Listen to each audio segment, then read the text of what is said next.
Oh Yesus,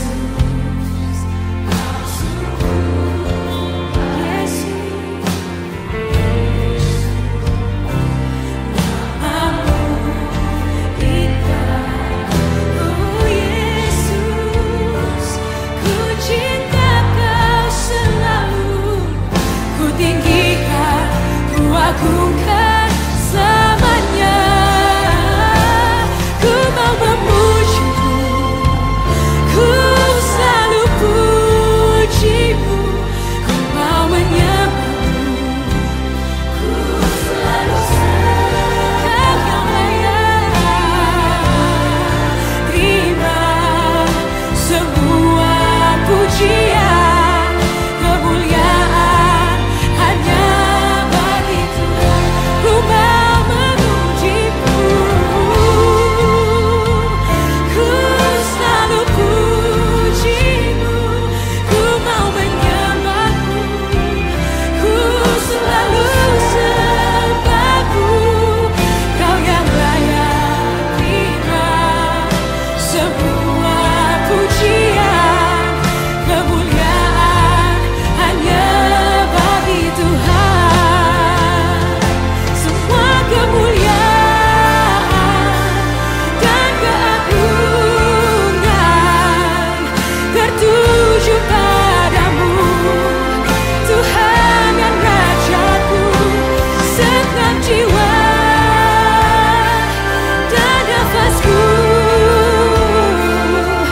menyembah Yesus yang hidup. Semua kemuliaan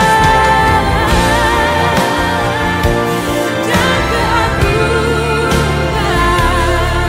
tertuju padamu, Tuhan dan Rajaku.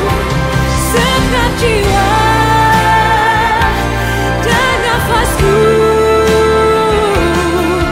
menyembah Yesus yang hidup. Ku mau memuji-Mu, ku mau memuji-Mu, ku selalu puji-Mu, ku mau menyembah-Mu, ku selalu sembah. Kau yang layak terima semua pujian, kemuliaan hanya bagi Tuhan. Sekali lagi sama-sama katakan, ku mau memuji-Mu, ku selalu puji-Mu, ku mau menyembah-Mu, ku selalu sembah-Mu. Kau yang layak terima semua pujian, kemuliaan hanya bagi Tuhan. Kau yang layak terima semua pujian, kemuliaan hanya bagi Tuhan. Kau yang layak Tuhan, Kau yang layak terima semua pujian, kemuliaan hanya bagi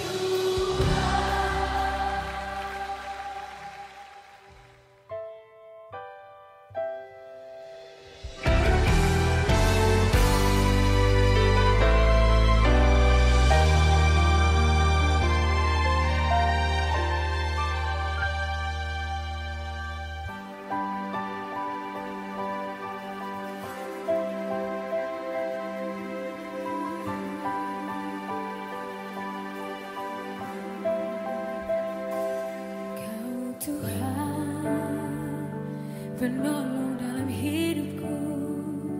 Ku percaya hanya kepadamu.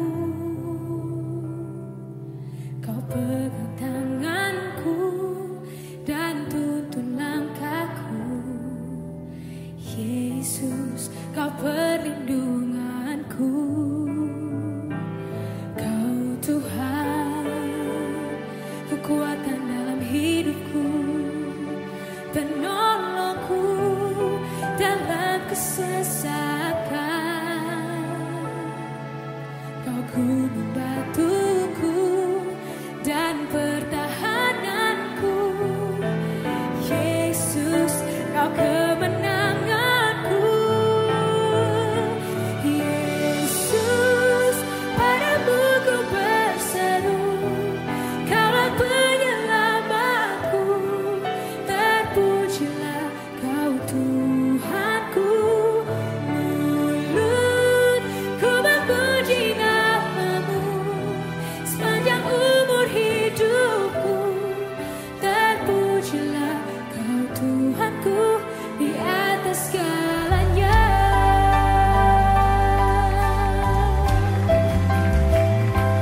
Kau Tuhan, kekuatan dalam hidupku, penolongku dalam kesesakan. Kau membantuku dan pertahananku.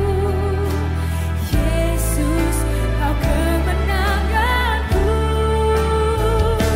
Yesus, padamu ku berseru, Kaulah penyelamatku. Terpujilah Kau Tuhanku.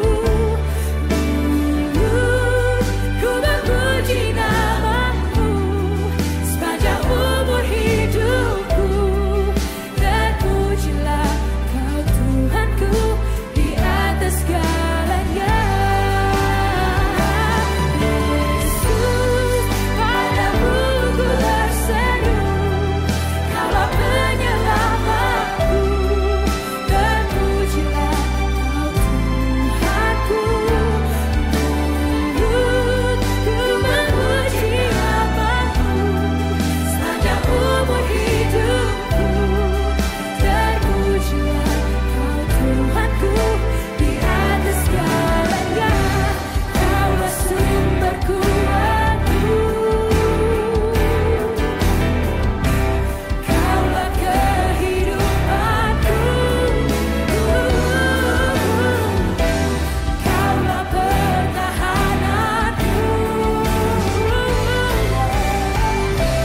Ku percaya padamu.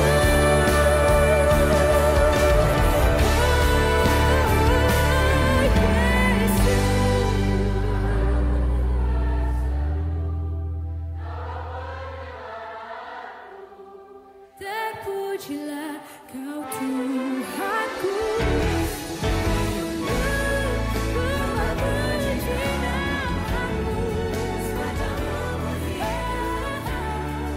Terpujilah Kau Tuhanku di atas segalanya.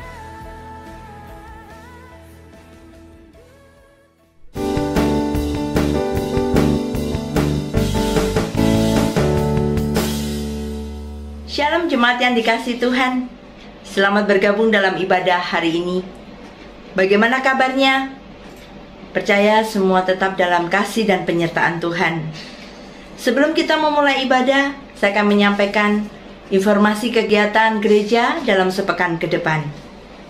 Pada hari Selasa, tanggal 22 Maret 2022, pukul 6 sore akan ada persekutuan doa dengan tema Hidup dengan Tujuan melalui Google Meet.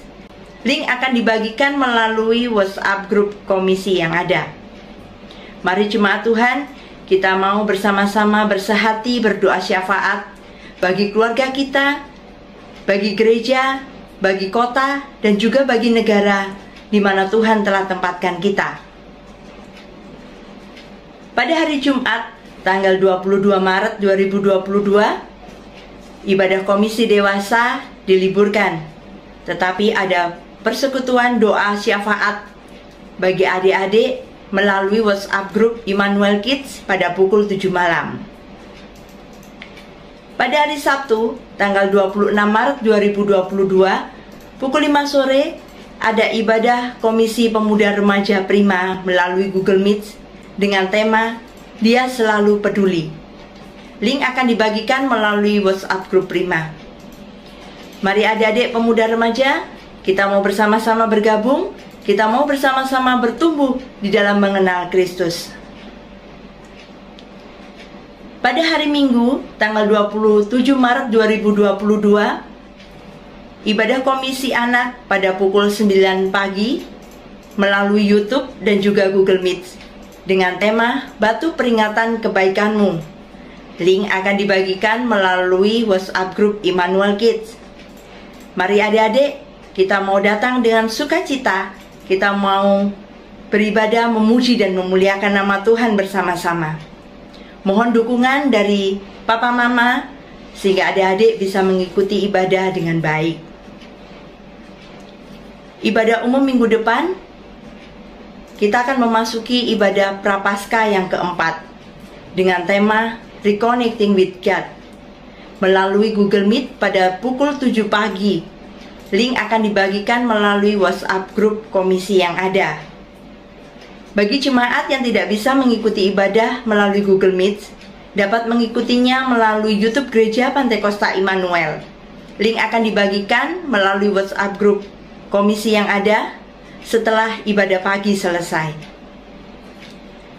Mari jemaat Tuhan, kita mau tetap setia, tetap sungguh-sungguh datang kepada Tuhan, sekalipun ibadah-ibadah yang sudah ditetapkan bagi kita masih secara online.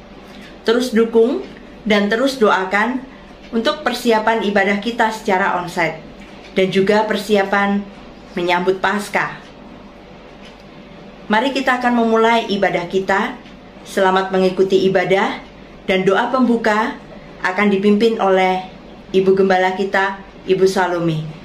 Kami persilahkan. Mari bersama-sama kita bangkit berdiri. Kita akan mengawali ibadah pada hari ini di dalam doa.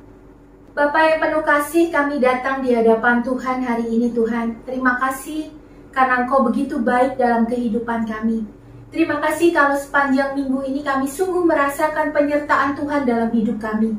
Terima kasih karena Engkau memberkati kehidupan kami, memberikan kecukupan, bahkan pemeliharaan Tuhan, memberikan kesehatan dan kekuatan. Sehingga pada hari ini Tuhan, kami bisa datang di hadapan Tuhan sekali lagi di dalam ibadah kami. Tuhan, biarlah Engkau sendiri yang mau menolong setiap kami. Saat ini kami mengakui segala dosa pelanggaran kami di hadapan Tuhan.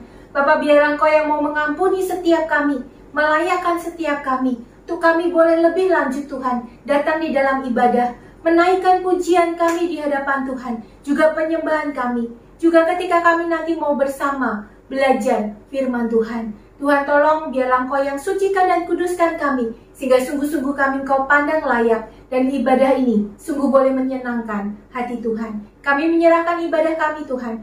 Berkati setiap anak-anak Tuhan yang ambil bagian di dalam melayani pada hari ini. Engkau memakai kehidupan mereka untuk boleh menjadi berkat bagi setiap kami. Dan Tuhan tolong setiap kami supaya sungguh kami boleh berkonsentrasi Tuhan pada hari ini, mengarahkan hati kami hanya kepada Tuhan, dan sungguh-sungguh kami menyerahkan ibadah ini dari awal hingga pada akhirnya di dalam tangan penyertaan Tuhan. Hanya di dalam nama Tuhan kami, Tuhan Yesus Kristus, kami berdoa. Amin. Saudara dipersilahkan untuk duduk kembali. Shalom, selamat pagi, selamat berbakti di dalam Kristus Yesus Tuhan kita. Kita mau naikkan syukur kita di hadapan Tuhan. Dia Allah yang kudus. Mari kita mau datang di hadapan-Nya. Haleluya Yesus. Terima kasih Tuhan. Terima kasih Yesus. Ku datang Tuhan dalam hadirat-Mu, berhiaskan kekudusan.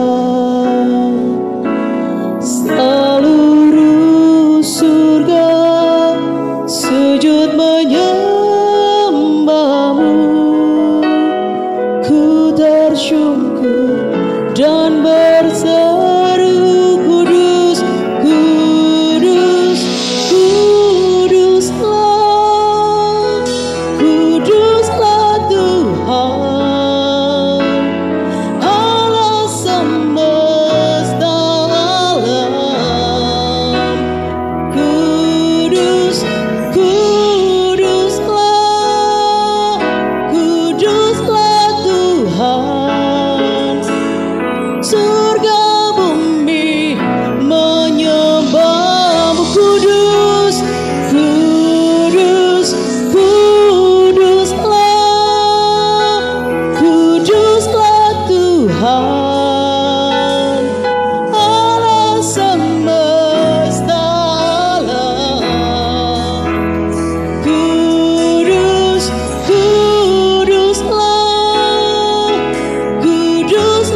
lebih sungguh sembah Dia.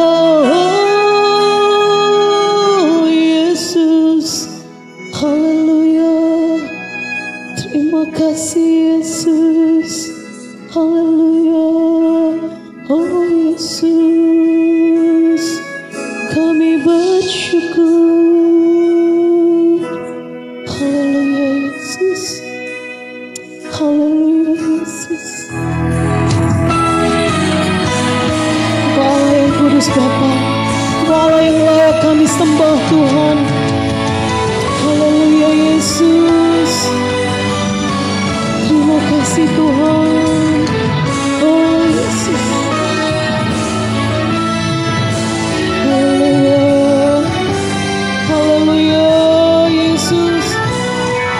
Kau Allah yang kudus, Kau Allah yang kudus,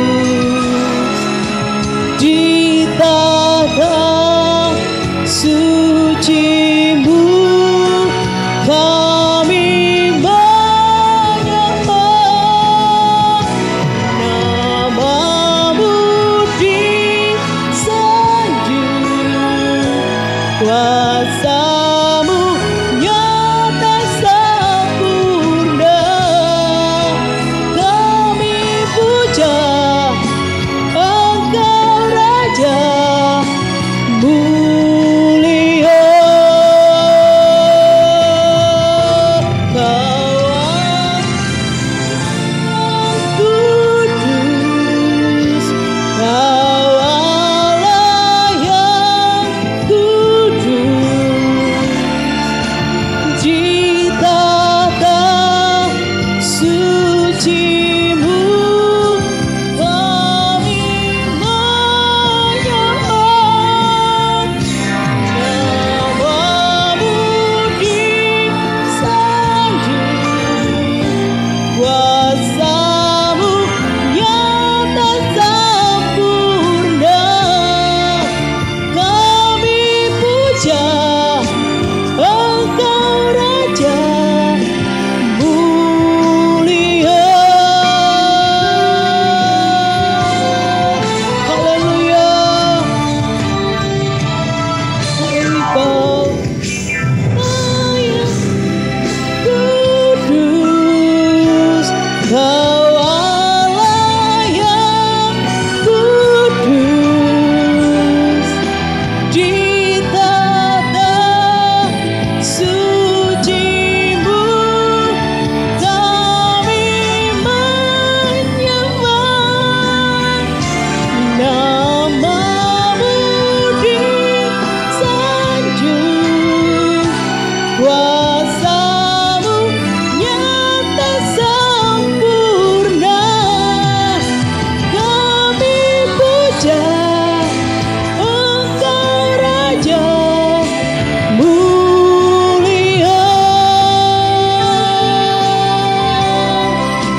Kami puja Engkau Raja mulia. Kami puja Engkau Raja mulia. Haleluya, haleluya, haleluya Yesus. Berikan suara-suara yang luar biasa buat Yesus. Haleluya. Terima kasih Bapa, terima kasih Tuhan. Kau Allah yang kudus bagi kami Bapa. Kami mau bersorak-sorai bagi nama-Mu Tuhan. Terima kasih Yesus. Kami bersyukur mempunyai Allah seperti Engkau. Terima kasih Tuhan. Kami tidak pernah ragu ya Bapa. Haleluya. Terima kasih Yesus. Katakan tiada aku ragu lagi. Tiada ku ragu lagi untuk mengikut-Mu Yesus. Tiada ku ragu lagi untuk melayani-Mu. Walau banyak rintangan dan badai pun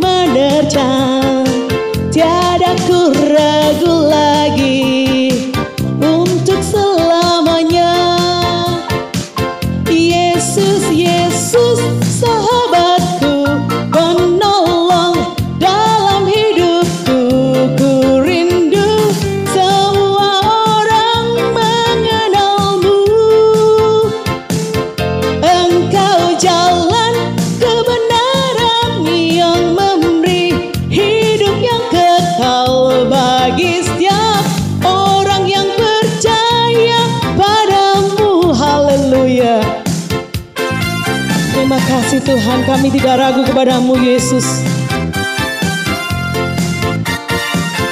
Tiada ku ragu lagi untuk mengikutmu Yesus. Tiada ku ragu lagi untuk melayanimu. Walau banyak rintangan dan badai pun menerjang, tiada ku ragu lagi untuk selamanya. Yesus, Yesus, sahabatku, penolong dalam hidupku. Ku rindu semua orang mengenalmu.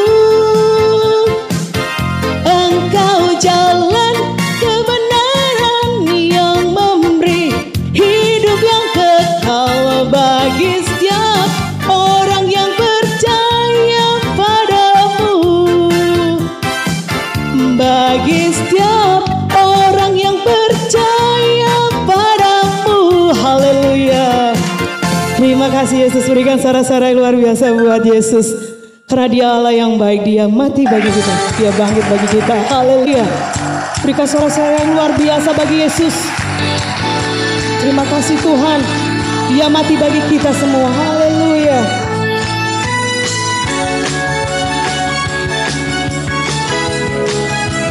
Terima kasih Yesus.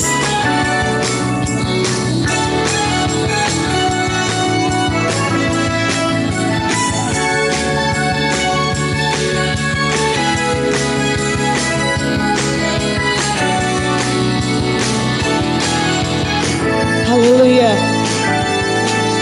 Haleluya.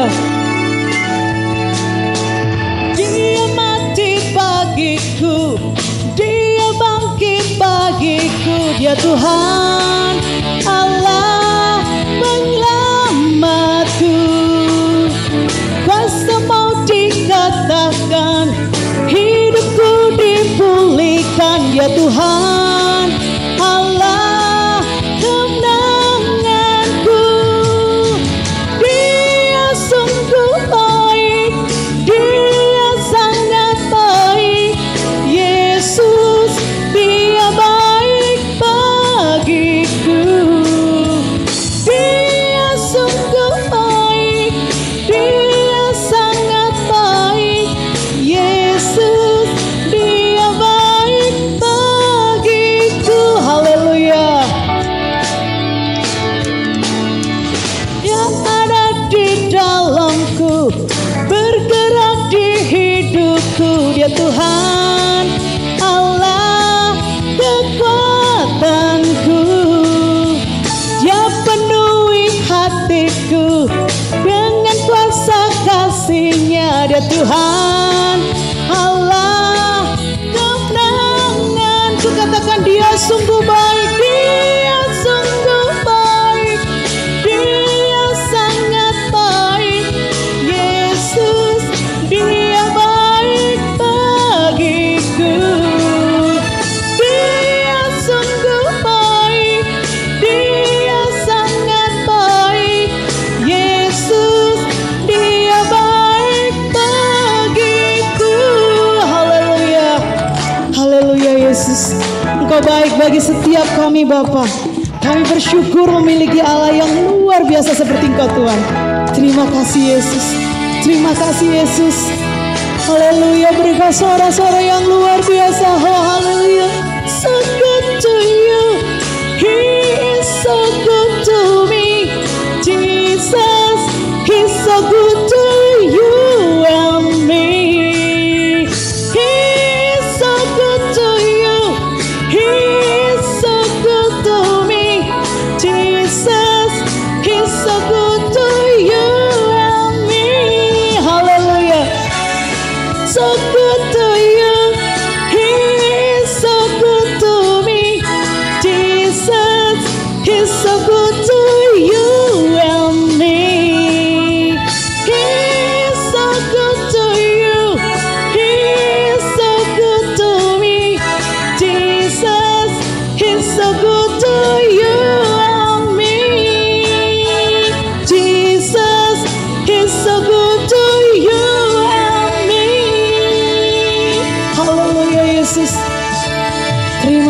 Tuhan. Terima kasih Yesus. Kami bersyukur Bapa. Haleluya. Engkau baik bagi setiap kami Tuhan. Kami bersyukur Bapa.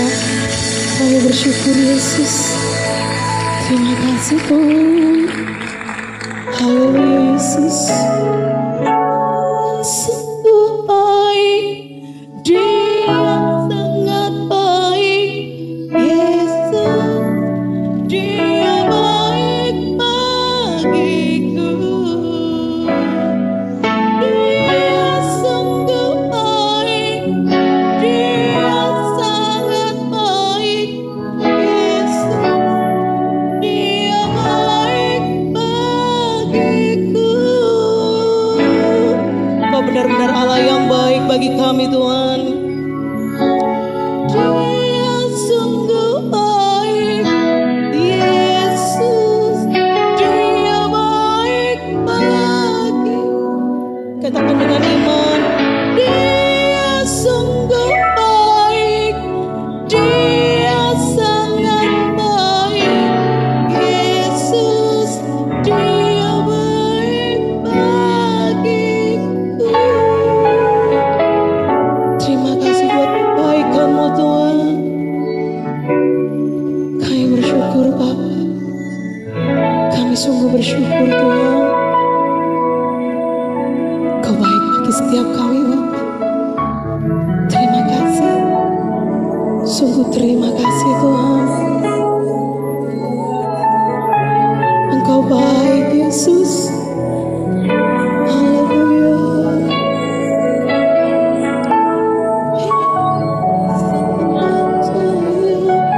He is so good to me. To you and me.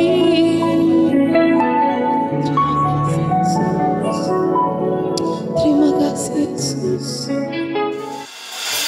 Bapak, kami mengucap syukur. Sebentar kita akan mendengarkan kebenaran dari sabda firman Tuhan.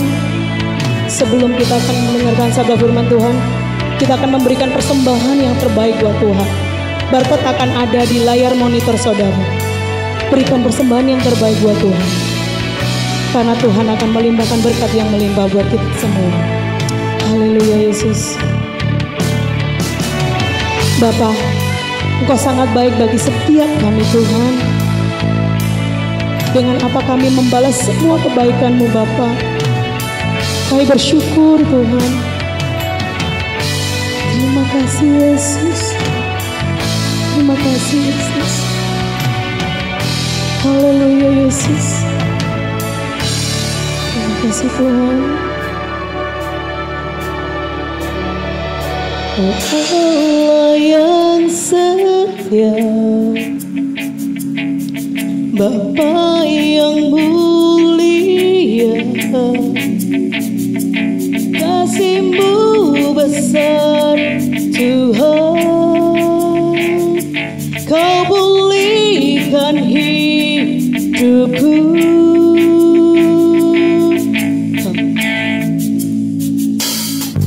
Kaulah harapanku, hidupku dalam-Mu. Terima kasih Tuhan, Kau selamatkan hidupku.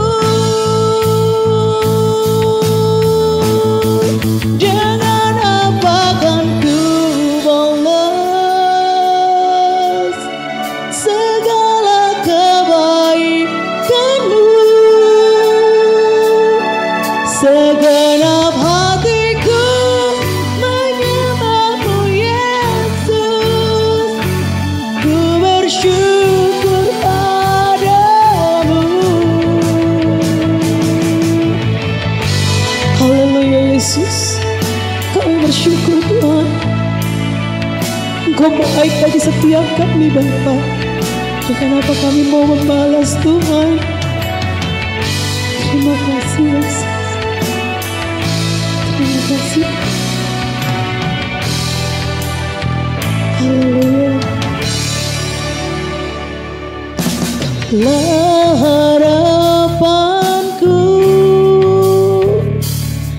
hidupku dalam-Mu.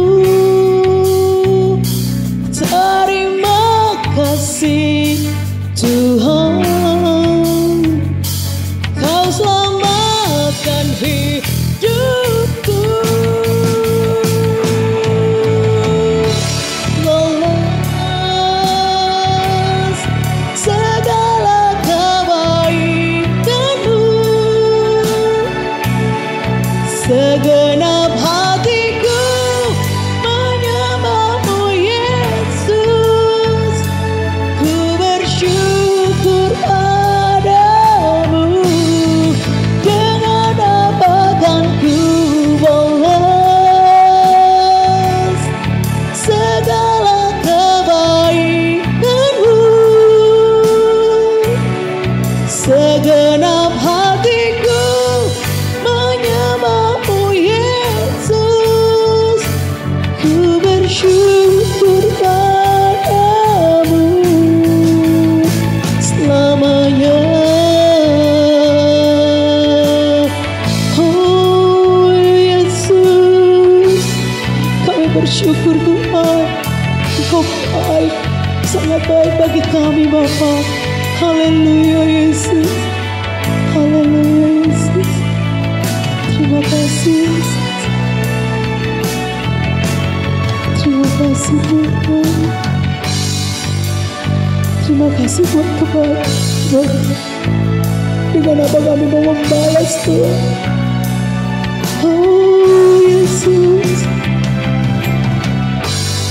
haleluya Yesus, haleluya Yesus, haleluya Yesus.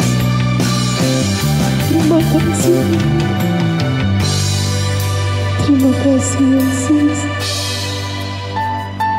terima kasih, terima kasih Yesus, terima kasih. Haleluya Yesus,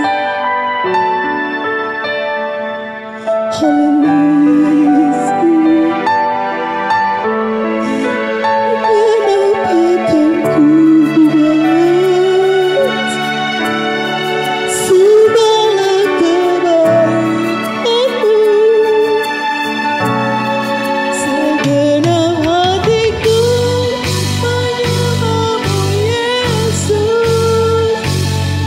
Bersyukur padamu dengan apa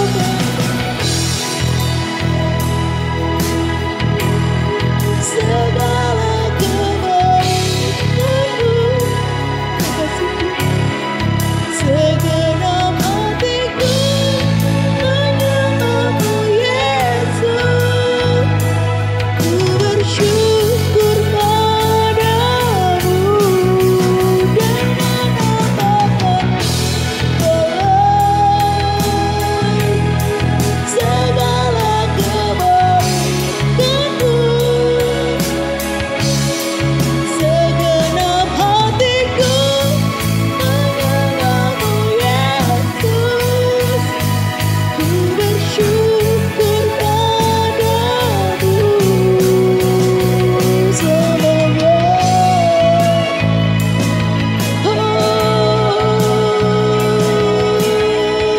Yesus, terima kasih.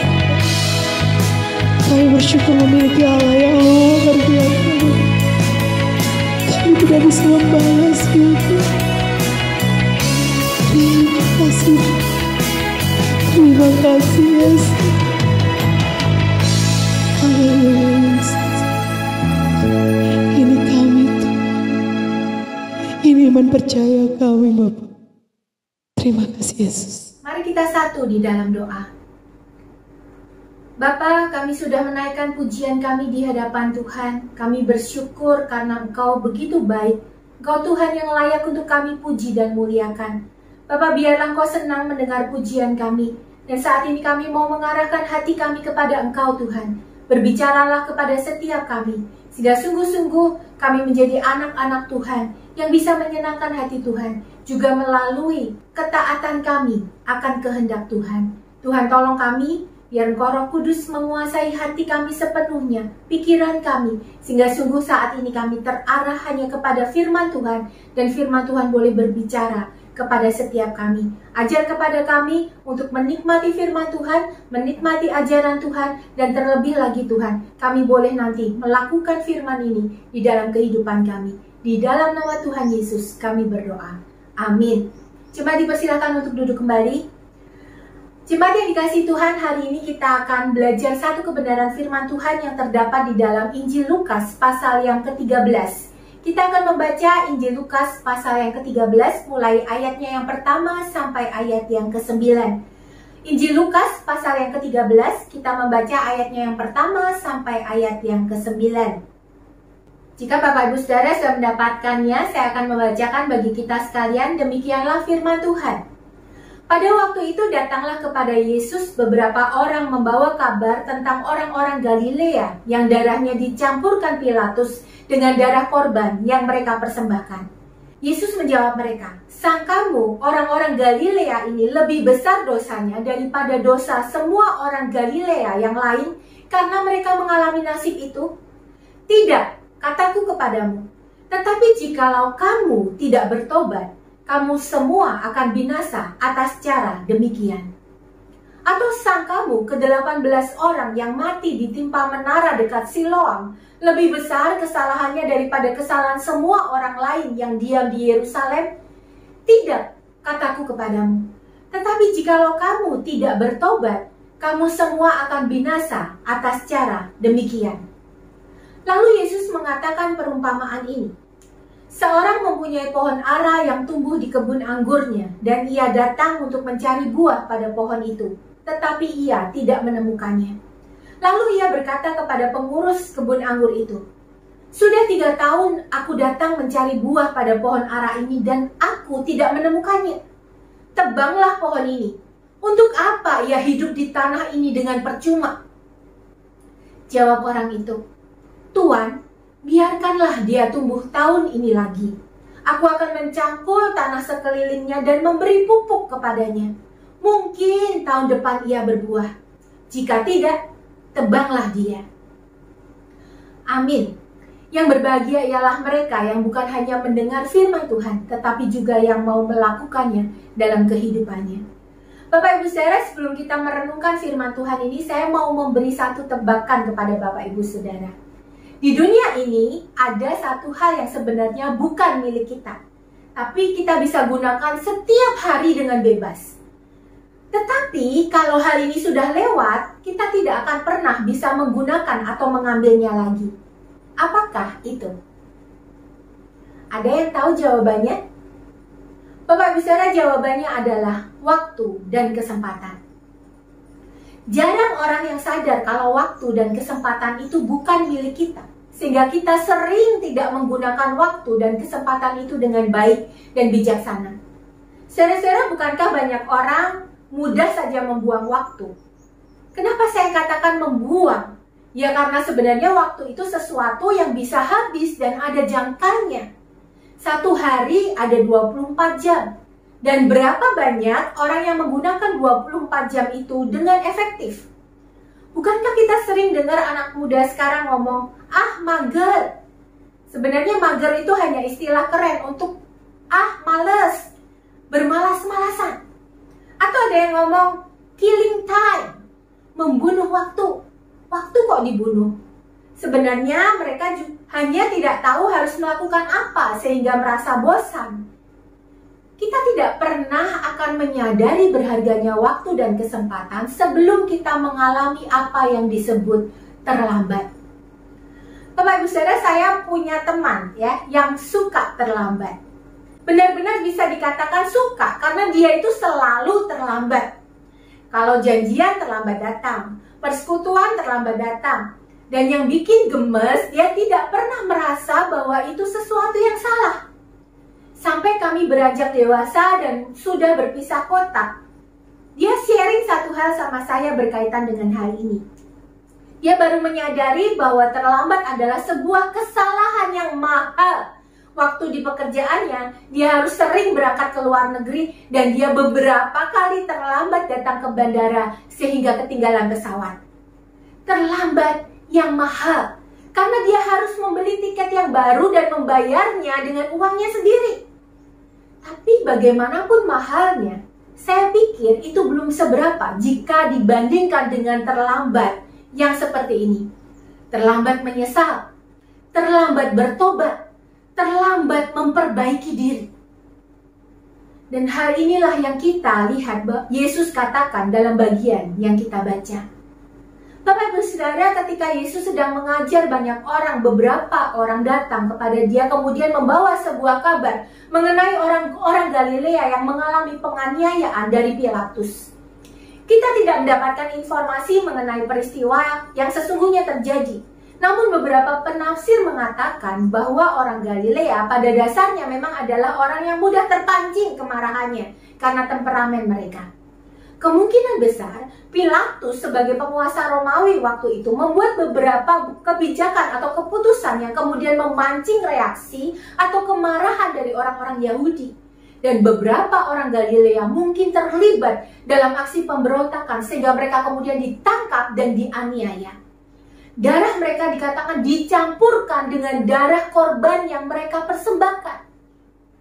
Bapak Ibu Saudara, apa yang dilakukan Pilatus tentu bisa dikategorikan sebagai kekejian.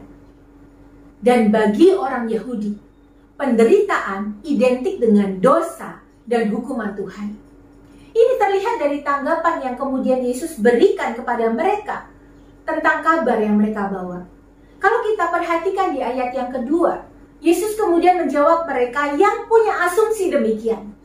Sangkamu orang-orang Galilea ini lebih besar dosanya daripada semua orang Galilea yang lain karena mereka mengalami nasib itu? Bapak Ibu Saudara, bukankah ada banyak orang yang berpikir dengan cara yang sama? Kalau menderita, pasti karena sesuatu, pasti karena dosanya. Yesus kemudian mengangkat sebuah peristiwa lain di ayat yang keempat. Yesus berkata, atau sangkamu ke-18 orang yang mati ditimpa menara dekat Siloam lebih besar kesalahannya daripada kesalahan semua orang lain yang diam di Yerusalem? Penderitaan dan dosa menjadi satu tema yang sering diangkat oleh orang-orang Yahudi. Mereka menganggap penderitaan sebagai akibat dari dosa. Nah, akibatnya mereka yang menderita lebih sering mendapat cibiran dan tatapan sinis dibandingkan mendapat kasih dan pertolongan. Dalam budaya Yahudi, kemalangan, nasib buruk, sakit penyakit, tidak punya keturunan, kecelakaan, dan kematian semuanya terkait dengan dosa dan hukuman Tuhan. Tuhan memang bisa memakai hal-hal itu untuk mengingatkan manusia akan kesalahannya, tetapi tidak serta-merta seperti itu. Yesus ingin meluruskan cara berpikir mereka yang salah, sehingga 2 kali Yesus menyatakan hal yang sama. Kalau kita perhatikan di ayat yang ketiga dan kelima, Bapak Ibu Saudara, Yesus menjawab dengan cara yang sama. Tidak, kataku kepadamu, tetapi jika kamu tidak bertobat, kamu semua akan binasa atas cara demikian. Yesus mau menunjukkan, memang selalu ada kaitannya antara cara hidup dan keputusan yang salah dengan konsekuensi yang harus mereka tanggung. Konsekuensi memang selalu menjadi hal yang harus diterima oleh seseorang. Namun Yesus mengingatkan mereka untuk tidak memberikan penghakiman sepihak, karena sebenarnya masalah dosa adalah masalah semua orang, termasuk mereka yang menanyakan hal tersebut. Cara kematian atau cara yang mereka harus hadapi dalam hidup tidak berkaitan langsung dengan dosa mereka. Namun dosa mereka pasti berkaitan dengan satu kematian yang kekal atau maut. Bapak Ibu Saudara, ketika mereka tidak bertobat, maka semua orang akan mengalami satu kematian yang kekal. Semua orang yang memilih untuk tetap tinggal di dalam dosa dan tidak mau bertobat akan mengalami hukuman kematian. Yesus mau mengingatkan bahwa yang terpenting dalam hidup bukan hanya masalah mereka dipandang baik-baik saja. Sebab tanpa pertobatan yang sejati, kerohanian yang terlihat mata menjadi sebuah kegagalan yang bisa menjadi keterlambatan di hadapan Tuhan. Kalau kita perhatikan di pasal sebelumnya Bapak Ibu Saudara, dalam pasal 12 ayat yang ke-54 sampai 56, Yesus sedang mengingatkan mereka bahwa mereka adalah orang-orang yang memang sanggup menilai musim-musim dan tanda-tanda alam. Tetapi sebenarnya mereka adalah orang-orang yang buta dan tidak bisa membedakan kebenaran. Mata hati mereka tertutup pada kebenaran yang mereka seharusnya tahu dengan baik. Bapak Ibu Saudara, bukankah ada begitu banyak orang yang menganggap oke ketika kondisinya baik-baik saja? Ketika apa yang dia inginkan bisa dia dapat, ketika semuanya lancar, maka hal-hal yang tidak baik pun, hal-hal dosa pun mereka katakan tidak apa-apa karena Tuhan tidak menghukum dan menegur mereka. Bukankah banyak dari kita baru merasa takut dan mencari tahu apa ya salahku ketika kita mengalami satu peristiwa yang tidak enak dalam hidup kita? Padahal tanda kerohanian bukan terletak pada apa yang bisa terjadi pada hidup kita. Hal ini kemudian ditegaskan oleh Yesus di dalam sebuah perumpamaan di ayat yang ke-6 sampai ayat yang ke-9. Perumpamaan yang pasti dipahami dengan baik oleh orang Yahudi pada waktu itu. Seorang dikatakan punya pohon ara yang tumbuh di kebun anggurnya. Bapak Ibu Saudara, mungkin bagi sebagian kita pohon ara itu pohon yang spesial. Saya sendiri menanam pohon ara sudah sekitar 3 tahun dan baru 2 kali berbuah. Itu pun buahnya kecil-kecil. Banyak orang Indonesia, banyak orang di antara kita menganggap dan menyebutnya sebagai buah surga, begitu ya. Tapi jangan anggap orang Israel menganggap hal yang sama dengan kita. Pohon ara adalah pohon yang biasa tumbuh, bahkan bisa mereka jumpai di pinggir-pinggir jalan. Pohon ini tidak perlu mendapatkan perlakuan khusus sama seperti pohon pepaya di Indonesia. Pohon yang tidak ada musimnya, hampir selalu bisa didapatkan buahnya sepanjang tahun. Dan mengetahui hal ini seharusnya membuat kita paham dengan perumpamaan yang Yesus berikan. Pemilik kebun ini mencari buah pada pohon aranya selama 3 tahun. Pohon ara ini boleh dikatakan pohon yang spesial. Kenapa? Karena dia tumbuh di kebun anggur. Secara logika sederhana, pohon yang mudah tumbuh tanpa perlakuan khusus, namun dia dapat kesempatan yang sangat baik untuk tumbuh di sebuah kebun anggur yang tentu sangat terawat. Bukankah itu suatu yang khusus? Pohon anggur memang pohon yang perlu perawatan khusus. Dia butuh air yang cukup, dia butuh tanah yang selalu digemburkan, pupuk yang baik, bahkan kemudian dia juga selalu harus dibersihkan ranting-rantingnya sehingga dia bisa berbuah dengan baik. Secara tidak langsung, ketika pohon ara ini tumbuh di lahan yang baik itu, dia juga pasti mendapatkan air dan sari makanan yang terbaik. Logika sederhana. Kalau tanpa perawatan saja, pohon ara di pinggir jalan yang batu-batu lebih banyak daripada tanahnya bisa menghasilkan buah yang banyak, apalagi pohon yang dapat perlakuan istimewa ini. Namun sayang bukan? Justru tuan tanah itu harus kecewa karena dia tidak mendapat apapun selama 3 tahun. Maka di ayat yang ke-7 sangat wajar ketika pemilik kebun anggur itu berkata, "Tebanglah pohon itu. Untuk apa ia tumbuh di tanah ini dengan percuma?"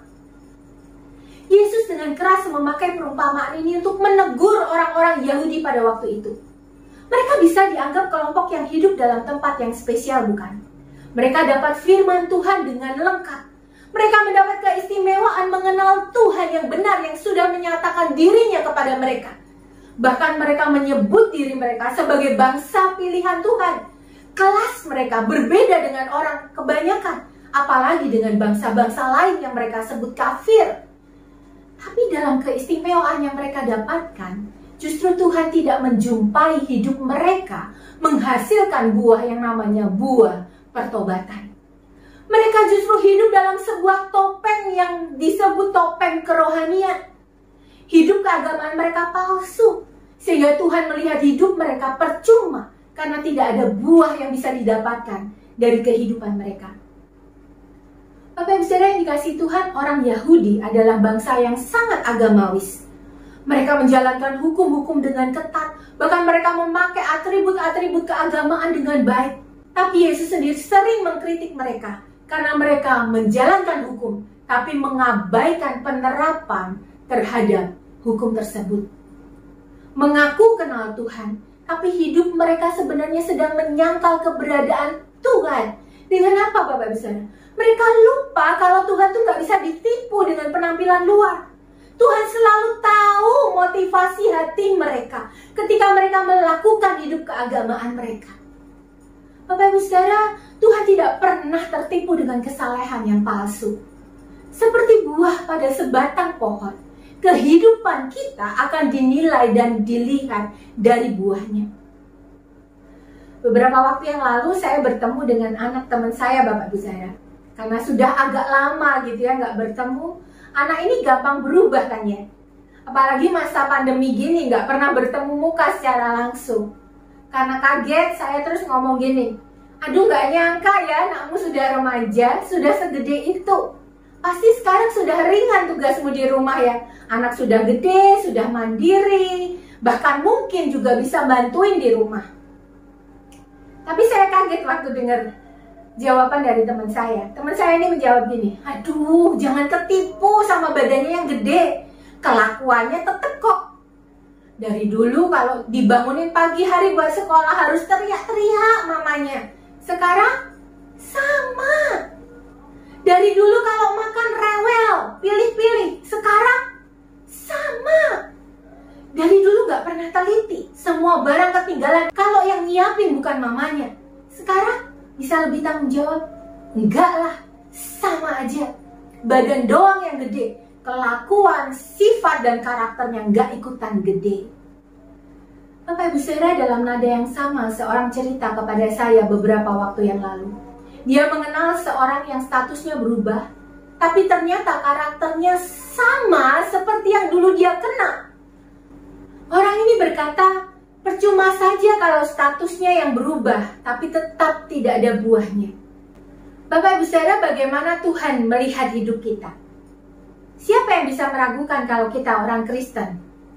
Banyak orang gak akan terima kan kalau disebut Kristen KTP.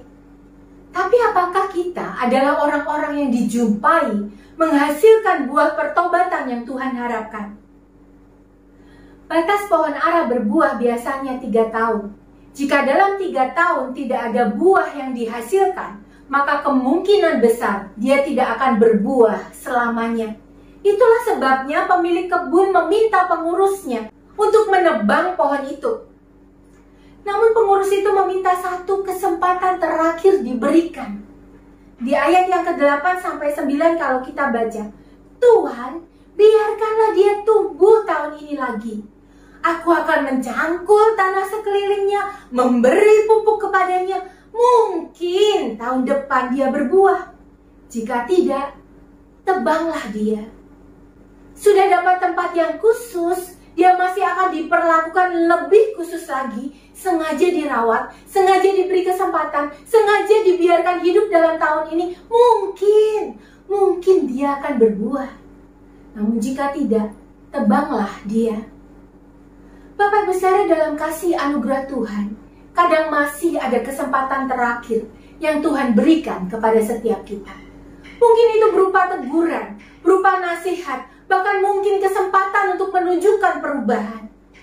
Namun ingat bahwa kesempatan terakhir itu ada jangka waktunya. Jika kita tidak ambil keputusan sekarang, mungkin tidak akan ada waktu dan kesempatan lagi buat kita. Berapa lama Bapak Ibu Saudara mengenal Tuhan? Mungkin kita bisa katakan dari kecil.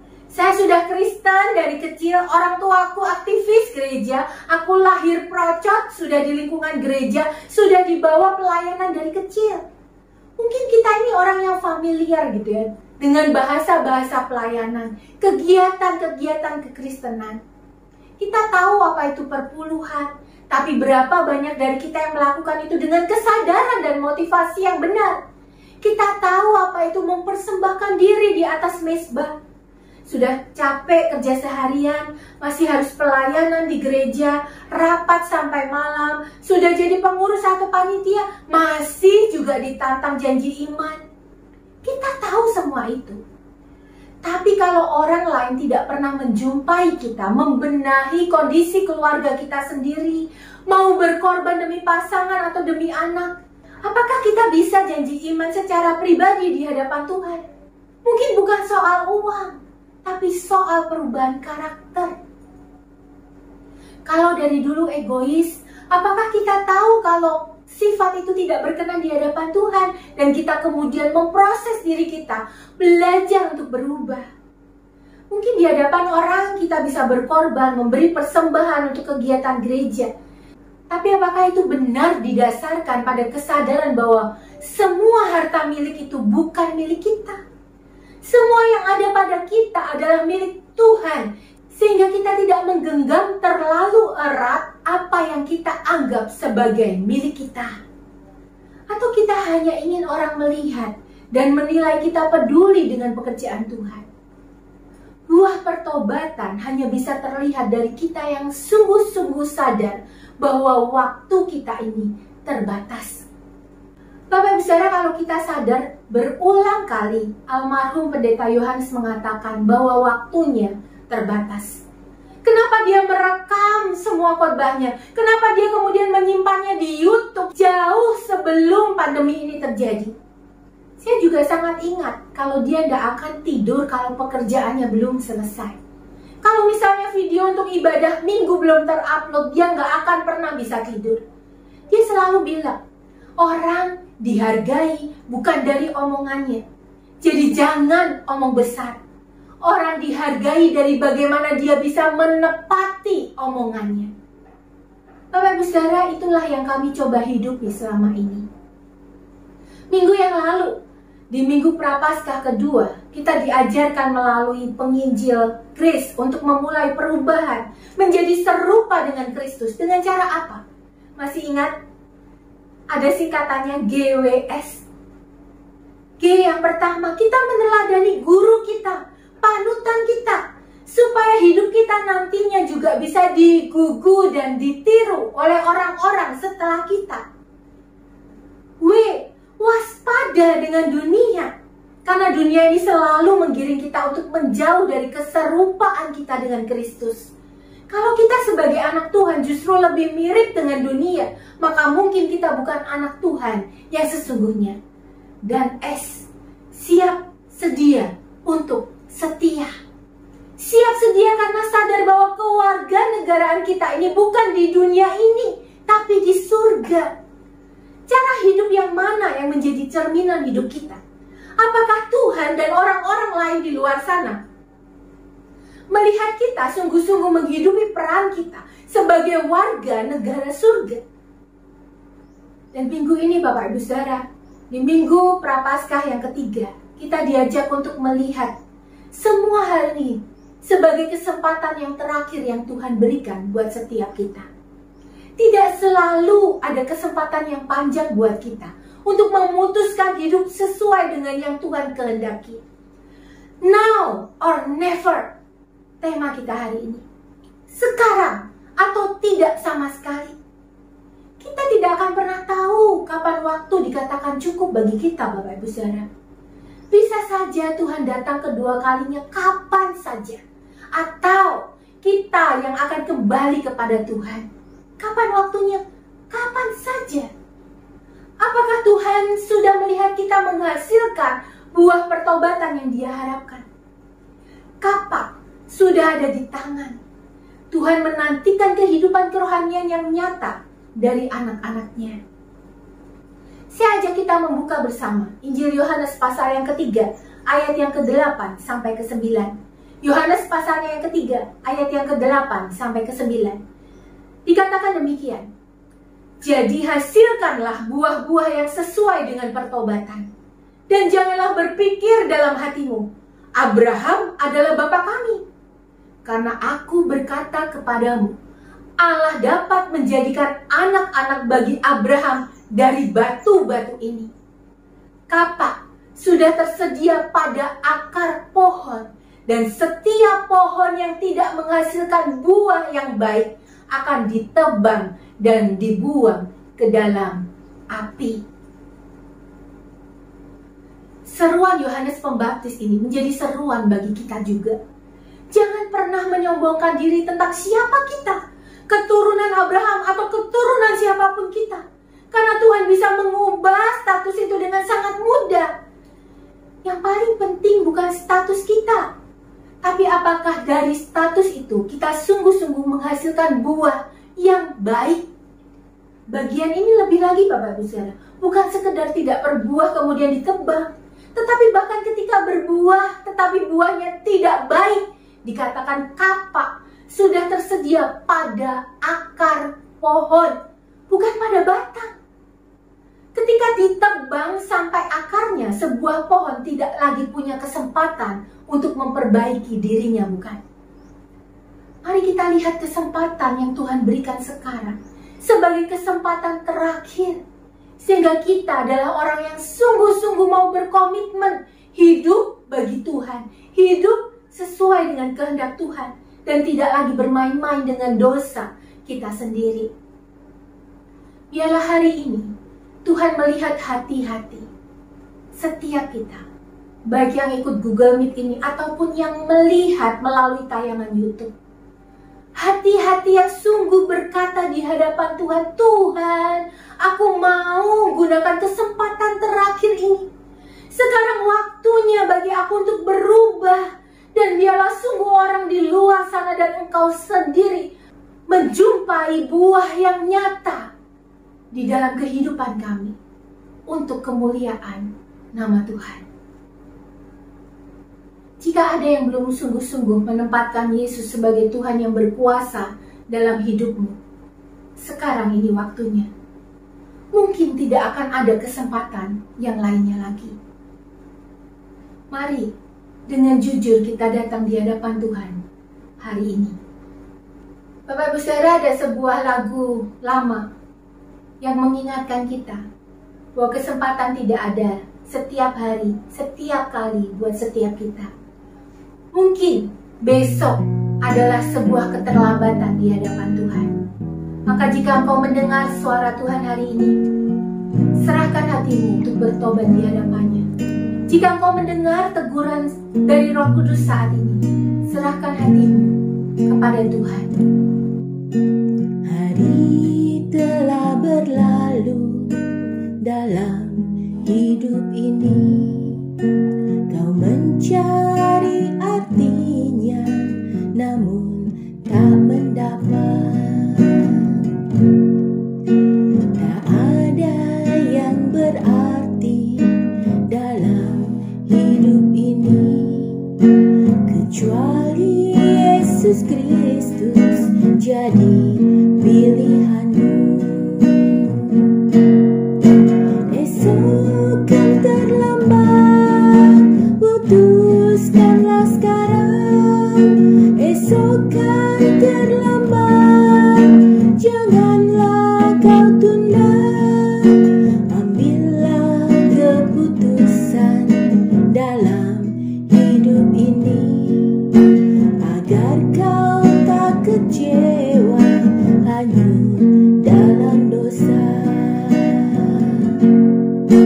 Hari telah berlalu dalam hidup ini, kau mencari artinya, namun tak mendapat. Tak ada yang berarti dalam hidup ini kecuali Yesus Kristus jadi pilihanmu. Esok kan terlambat, putuskanlah sekarang. Esok kan terlambat, janganlah kau tunda. Ambillah keputusan dalam hidup ini, agar kau tak kecewa hanyut dalam dosa. Esok kan terlambat, putuskanlah sekarang. Esok kan terlambat, janganlah kau tunda. Ambillah keputusan dalam hidup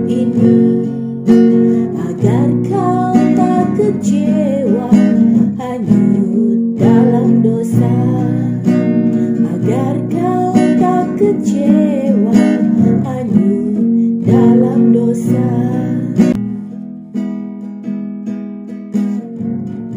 Mari kita masuk di dalam doa. Tuhan, terima kasih buat kesabaran-Mu kepada setiap kami.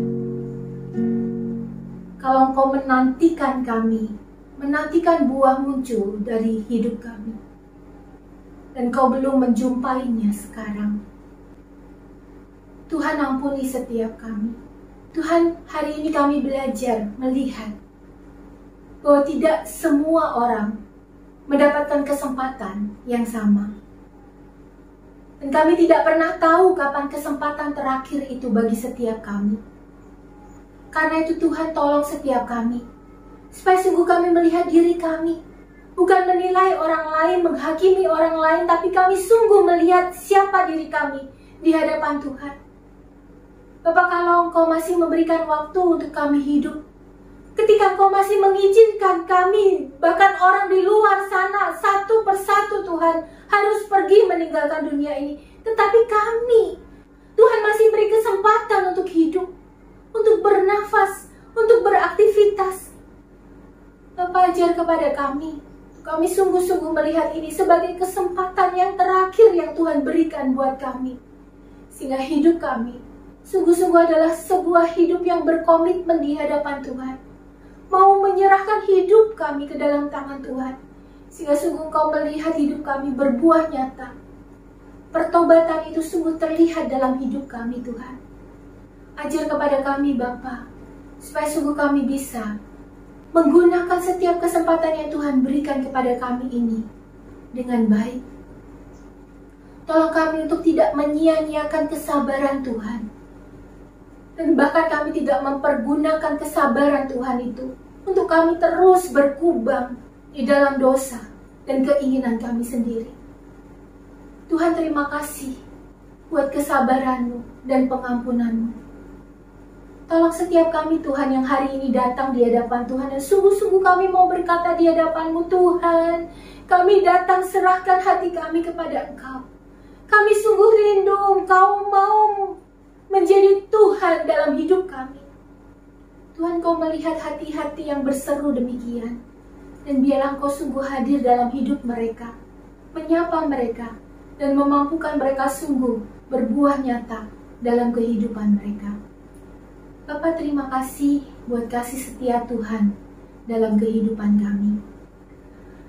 Biarlah firman Tuhan pada hari ini sungguh boleh mengingatkan kami sekali lagi, dan kami boleh bertumbuh jadi anak-anak Tuhan yang melakukan kehendak Tuhan dalam hidup kami. Dan saat ini Tuhan, kami juga mau menaikkan doa-doa kami, Tuhan, di hadapan Tuhan. Bapak, Engkau melihat setiap diri kami yang saat ini hadir dalam ibadah ini. Mungkin ada di antara kami, Tuhan, hadir dengan pergumulan kami di hadapan-Mu. Mungkin ada begitu banyak di antara kami, Tuhan, yang datang dengan berkata di hadapan Tuhan, Tuhan, aku punya karakter yang kurang baik. Aku punya karakter yang tidak berkenan di hadapan Tuhan. Bahkan mungkin ada yang berkata, Tuhan, aku bergumul dengan dosa-dosa yang tidak bisa aku lepaskan. Bapak, biarlah Engkau yang mau menolong setiap mereka yang datang dengan pergumulan seperti ini. Dan biarlah hari ini menjadi hari kelepasan bagi setiap kami. Mampukan kami, Tuhan, sungguh-sungguh boleh berkomitmen hidup bagi Tuhan. Bapak, kami sungguh menyerahkan setiap jemaat Tuhan di GPI Pasuruan ini. Sungguh Tuhan, izinkan kami menjadi jemaat-jemaat yang dewasa di hadapan Tuhan. Bukan hanya sekedar menikmati status kami sebagai orang percaya, tapi sungguh-sungguh kami menghidupi hidup kami sebagai orang percaya yang punya warga kenegaraan surga.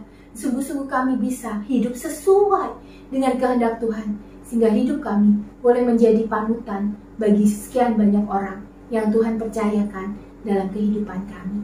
Terima kasih Bapa. Sekali lagi kami menyerahkan untuk bangsa dan negara kami, Tuhan. Tuhan, kami serahkan sungguh kondisi bangsa dan negara kami ke dalam tangan Tuhan. Biar Engkau yang mau menolong Tuhan, sehingga bangsa kami ini boleh dipulihkan akibat pandemi yang menaun seperti sekarang ini. Tuhan, kami sungguh memohon belas kasihan Tuhan atas setiap kami. Terima kasih Tuhan. Kami juga bersyukur buat ibadah yang boleh berlangsung dari awal hingga pada akhirnya pada saat ini. Kami bersyukur Kau sudah menyapa setiap kami, baik melalui Puji-pujian yang boleh kami naikkan di hadapan Tuhan, juga melalui firman Tuhan yang sudah kami dengarkan. Tuhan, tolong kami, supaya sungguh kami Tuhan jumpai orang-orang yang sungguh menikmati ibadah kami di hadapan Tuhan, dan sungguh mau menyerahkan ibadah kami ini sebagai satu persembahan yang hidup di hadapan Tuhan. Juga menyerahkan setiap persembahan yang sudah kami berikan di hadapan Tuhan. Kau memberkati tangan-tangan yang sudah memberikan persembahan ini. Tuhan, biarlah Kau yang mau memberkati kehidupan pekerjaan mereka, keluarga mereka. Kau berkati, dan biarlah Kau yang mau senang menerima persembahan dari jemaat Tuhan. Terima kasih Bapa. Dan di akhir dari ibadah ini, kami mau menaikkan doa seperti yang Tuhan ajarkan kepada setiap kami. Bapa kami yang di surga, dikuduskanlah nama-Mu. Datanglah kerajaan-Mu, jadilah kehendak-Mu di bumi seperti di surga. Berikanlah kami pada hari ini makanan kami yang secukupnya, dan ampunilah kami akan kesalahan kami, seperti kami juga mengampuni orang yang bersalah kepada kami. Dan janganlah membawa kami ke dalam pencobaan, tetapi lepaskanlah kami daripada yang jahat. Karena Engkaulah yang empunya kerajaan dan kuasa dan kemuliaan sampai selama-lamanya. Amin. Mari bersama-sama kita bangkit berdiri dan kita akan naikkan Bapa, terima kasih.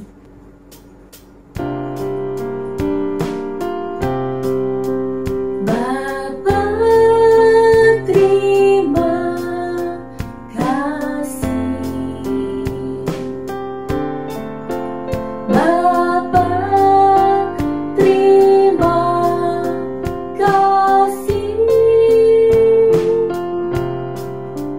Bapa di dalam surga, ku berterima kasih. Amin. Mari angkat kedua tanganmu dan terimalah berkat dari Tuhan. Kiranya kasih setia dari Allah Bapa kita, pemeliharaan penebusan Kristus Yesus Tuhan kita, penghiburan kekuatan dari Roh Kudus Tuhan kita menyertai setiap kita mulai dari saat ini hingga Maranatha, yaitu ketika Kristus datang untuk yang kedua kalinya. Biarlah yang percaya bersama saya sama-sama kita katakan amin. Selamat hari Minggu. Tuhan Yesus memberkati kita.